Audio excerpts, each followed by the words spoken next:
Hello, students. Today's topic is retain earning.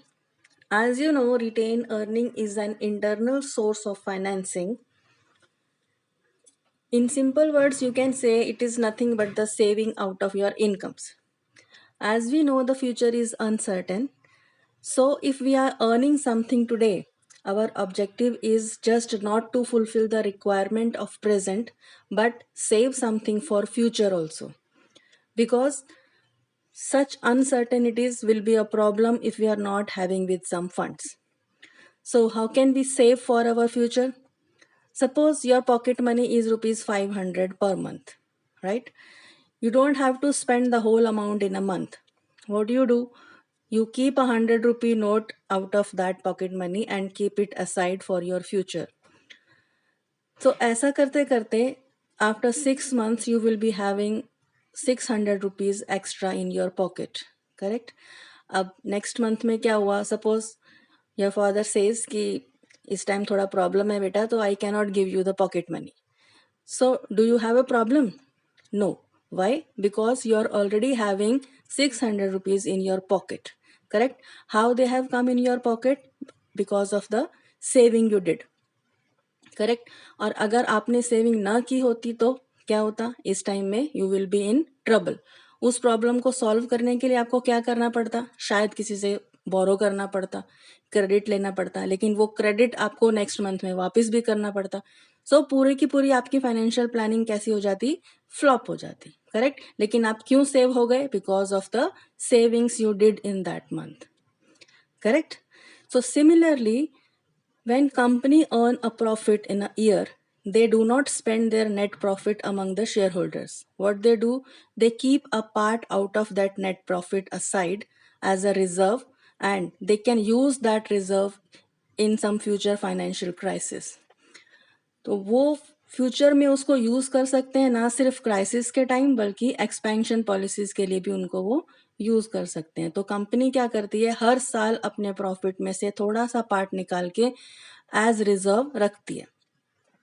with the year with the years it will be accumulated as reserve and it can be helpful in future, correct?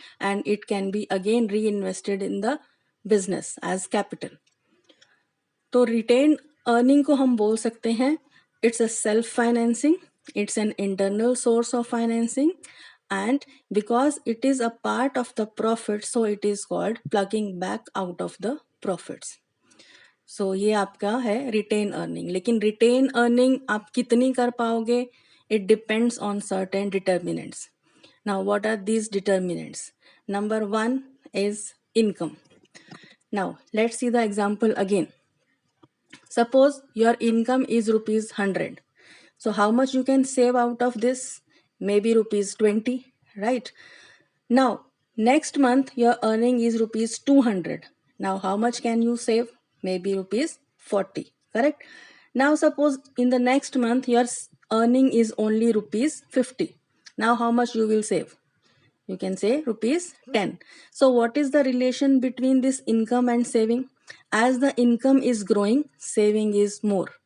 Income is less, saving is also less. So similarly, it totally depends on the income of the company. If the company will earn more profits, they can save more for the future.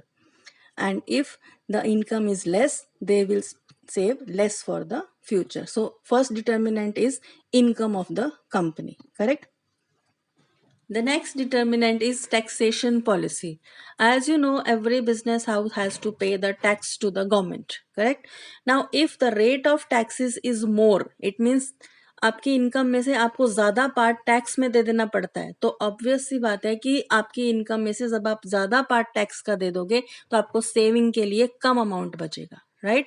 And on the वाइसा versa, if taxation is less, अगर आपको कम amount देना पड़ता है tax के लिए तो आपके पास ज्यादा अमाउंट बचेगा to save, right? So second determinant is the amount of retained earning will depend on the taxation policy. The third point is dividend policy. Every company has to distribute the dividend. If the company distributes higher dividends, ज़्यादा dividend अगर दे देगी shareholders को, तो उनके पास कम पैसा बचेगा as retain earning, as saving. और अगर कंपनी कम डिविडेंड अनाउंस करती है तो उसके पास ज्यादा अमाउंट बचेगा as retained earning. So it against depends on the dividend policy of the company. Fourth and the last point is government control. Government has a control over the all joint stock companies. If that control is more, यानी government आपको एक particular चीजें बताती है कि आपको ऐसे ही करना है, तो आपको उन चीजों को फॉलो करना जरूरी है. तो उनको फॉलो करने के लिए आपको ज्यादा अमाउंट देना पड़ता है और आपकी सेविंग कम बचती है. और अगर गवर्नमेंट पॉलिसीज, गवर्नमेंट कंट्रोल थोड़ा लिबरल हो, कम हो, एडजस्टेबल हो, तब आपके पास कम टैक्सेस देने के बाद ज़्यादा अमाउंट ऑफ सेविंग्स बच जाता है. तो this is all about the retained earning and its determinants. Hope you have understood. Thank you.